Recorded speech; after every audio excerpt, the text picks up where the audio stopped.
इस योगा डे अपनी हेल्थ का कंट्रोल अपने हाथ में लो। आज हमारे साथ जुड़ रहे हैं डॉक्टर अजय अग्रवाल नोएडा से, जो बताएंगे कैसे छोटी छोटी आदतें आपको दे सकती हैं बेहतर सेहत और लंबी जिंदगी।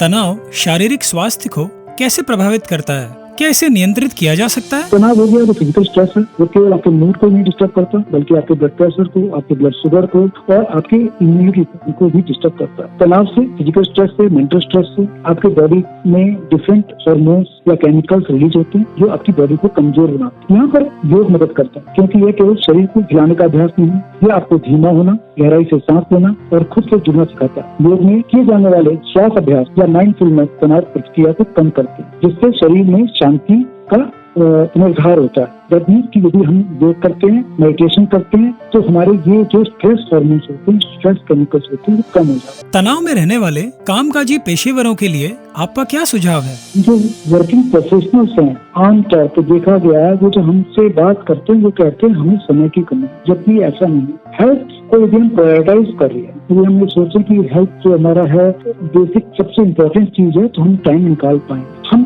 हर दिन केवल 20 मिनट का समय निकाल, इसके लिए आपको किसी जिम की जरूरत नहीं है। कुछ मिनट ध्यानपूर्वक सांसों का अभ्यास करें, हल्के योगासन और थोड़ी सी वॉक आपके नर्वस सिस्टम को रीसेट कर सकते हैं।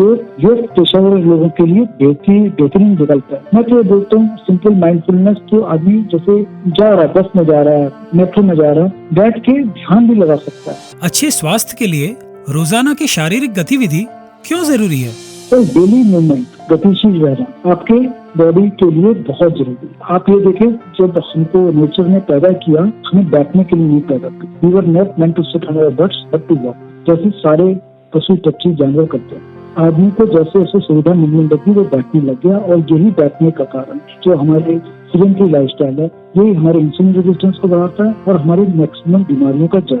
गतिशील रहने से आपके हार्ट और आपके डाइजेशन सब पे प्रभाव पड़ता है, वो आपको बेटर होता है। जो तनाव से जुड़े हार्मोन को भी कम करता है। योग दैनिक गतिविधि का सबसे सुलभ रूपों में से एक है। जीवन शैली में बदलाव से शरीर में सूजन को कम किया जा सकता है। इन्फ्लेमेशन इज द बेसिक जिसकी वजह से ये डिजीजेस होते हैं। इन्फ्लेमेशन यानी सेल्यूलर लेवल पे अपनी बॉडी में लाखों बिलियंस ऑफ सेल्स रहते हैं, और जब कोई भी डिजीज आदमी को होता है तो ये सेल्यूलर लेवल पे इन्फ्लेमेशन जिसे कहा जाता है उसकी वजह से होते हैं। चाहे वो हार्ट अटैक हो, चाहे पैरालिटिक अटैक हो, किडनी फेलियर हो, ये सब सेल्स अपने बॉडी के जो ऑर्गन्स के सेल्स रहते हैं वो डैमेज होने की वजह से होते हैं।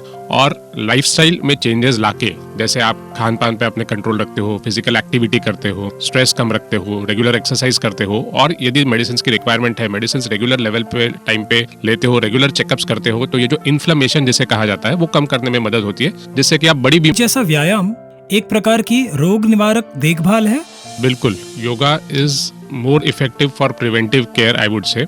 क्या होता है आजकल, लोग किसी को डायबिटीज होने के बाद, बीपी बढ़ जाने के बाद, हार्ट की तकलीफ होने के बाद बोलते हैं अभी मैं योगा करूंगा, और एक्चुअली ये जो शुरुआत होनी चाहिए स्कूल गोइंग एज से ही होनी चाहिए। इसलिए कि how does yoga work in chronic diseases? It reduces stress, जिनकी वजह से ये बड़ी बीमारियां होती है, रिड्यूसेस इन्फ्लेमेशन, जैसे अभी हमने कहा था। ये सब चीजों से क्रॉनिक डिजीजेस प्रिवेंट होते हैं, स्ट्रेस मैनेजमेंट से, फिजिकल एक्टिविटी से। तो बीमारी होने के बाद आप ये सब करने से अच्छा है बीमारी होने से ही आप रोक सके तो कभी भी बेहतर है। इसलिए प्रिवेंशन के लिए from a young age you should think of prevention. Issued in public interest by Ipca laboratories.